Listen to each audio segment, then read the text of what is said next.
ఇప్పుడే మంత్రి గారు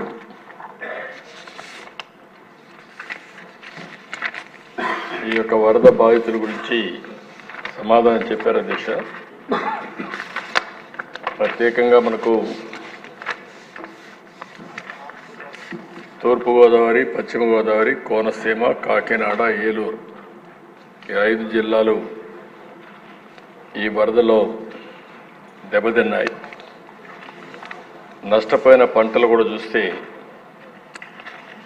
4,317 ఎకరాలు వరి, ఆకుమడలు, నారుమడలు పూర్తిగా దెబ్బతిన్నాయి.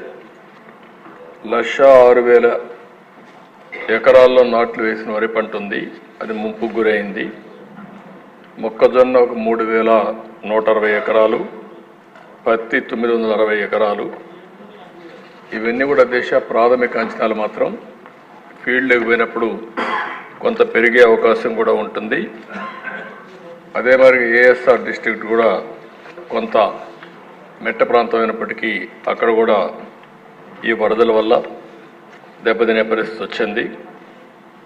అదే మరి అధ్యక్ష, ఇవన్నీ కూడా డీటెయిల్స్గా వెళ్తే తూర్పుగోదావరి జిల్లాలో మొత్తం 273 ఎకరాల్లో ఇప్పుడు కూడా సబ్మెర్జెన్స్లో ఉంది. 985 ఎకరాలు నారుమడికి కావాల్సిన విత్తనాలను రైతులే వారి సొంత విత్తనాలుగా వాడుకుంటున్నారు. ఇంకొక పక్కన 725 ఎకరాలు నారుమడికి విత్తనాలు ఎకరాకు 500 కేజీలు చొప్పున 3,607 క్వింటాలు ఇప్పటికే సరఫరా చేయాలి.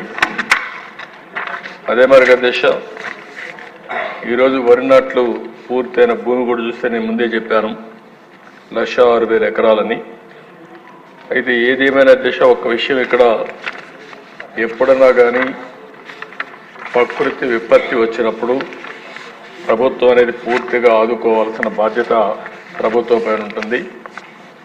ఇంత మునుపు హరికేన్ అప్పుడు నేను చూశాను, తర్వాత ఉదూ తుఫాను వచ్చినప్పుడు చూశాను. అదే సమయంలో ఇంకొక పక్కన ఏదైతే తిత్లీ తుఫాను కూడా నేను అటెండ్ అయ్యాను.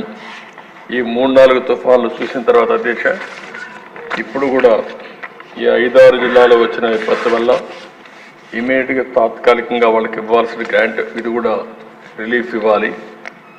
అందుకని ఈ సభ ద్వారా వారందరికీ హామీ ఇస్తున్నా.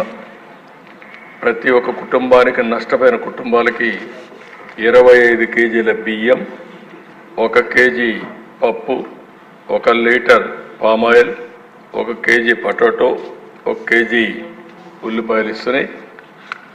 ఎప్పుడు ఇవ్వని విధంగా ఎవరైతే ఇళ్ళు పూర్తిగా నీళ్ళు వచ్చి ఇబ్బంది పడ్డారో, అదే మరి క్యాంపులకు తీసుకుపోయి పెట్టారో అలాంటి ఇండ్లకు ప్రతి ఒక్కరికి కుటుంబానికి 3,000 రూపాయల చొప్పున ఆర్థిక సహాయం. ఈ 2 చేసిన తర్వాత ఇప్పుడే ఈ కొండే అగ్రికల్చర్ మినిస్టర్ని, రిలీఫ్ మినిస్టర్ గారిని కోరుతున్నారు. రేపు నాకు నీతి ఆయోగ్ మీటింగ్ ఉంది, నేను ఢిల్లీకి పోకపోతే నేనే వచ్చేవాడిని. మీరిద్దరూ వెళ్ళి కొండే గౌరవ శాసనసభ్యులందరూ కూడా ఈ యొక్క వరద బాధితుల్ని పరామర్శించడమే కాకుండా వరద నష్టాన్ని అంచనా వేయండి.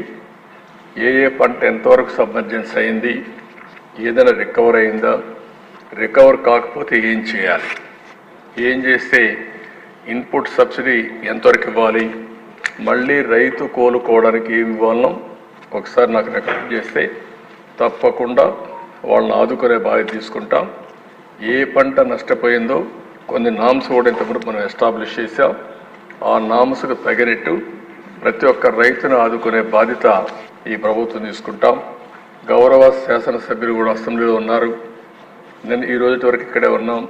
ఈ మధ్య వచ్చిన వరదలు కానీ మామూలుగా ఇక్కడ వచ్చిన వరదల కంటే పైన పడిన వర్షాల వల్ల ఎక్కువ నీళ్లు రావడం, గోదావరి ప్రాంతాల్లో ఎక్కువ గురయ్యే పరిస్థితి వచ్చింది.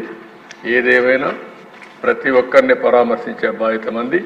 మీరు ఫీల్డ్కి వెళ్ళండి, వాళ్ళకు అండగా ఉండండి. అదే మరి మంత్రులు కూడా వస్తారు. అదే మరి ఆ జిల్లా మంత్రులు కూడా సమీక్షలు చేసుకొని మీ జిల్లాలో ఉండే పంట నష్టం పూర్తి వివరాలు అందజేయండి. వాళ్ళందరికీ న్యాయం చేసే బాధ్యత ఈ ప్రభుత్వం తీసుకుంటామని చెప్పి తెలియజేసుకుంటూ, ఇప్పటికే నామ్స్ ఉన్నాయి.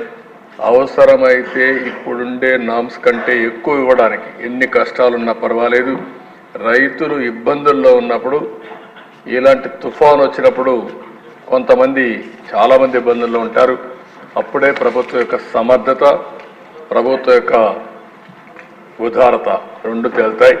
కాబట్టి నేను ఒకటే చెప్తున్నా, వరదలు వచ్చినప్పుడు కానీ, కరువు వచ్చినప్పుడు కానీ, తుఫాన్ వచ్చినప్పుడు కానీ ఈ ప్రభుత్వం ఇంతవరకు చేసి చూపించాం. మళ్ళీ అన్ని విధాలు ఆదుకుంటాం. ఇద్దరు మంత్రులు కూడా వెళ్ళి, ఆ జిల్లా మంత్రులు వెళ్ళి మొత్తం వాళ్ళని పరామర్శించి జరిగిన నష్టం పంపేయండి. ప్రతి ఒక్కరిని ఆదుకునే బాధ్యత తీసుకుంటామని చెప్పి మరొకసారి తెలియజేసుకుంటూ, మీ ద్వారా ప్రజలకు కూడా తెలియజేస్తున్నా, మీకు జరిగిన నష్టం వివరించండి, అన్ని విధాలు ఆదుకుంటామని మరొకసారి హామీ ఇస్తూ మీ దగ్గర సెలవు తీసుకుంటాం.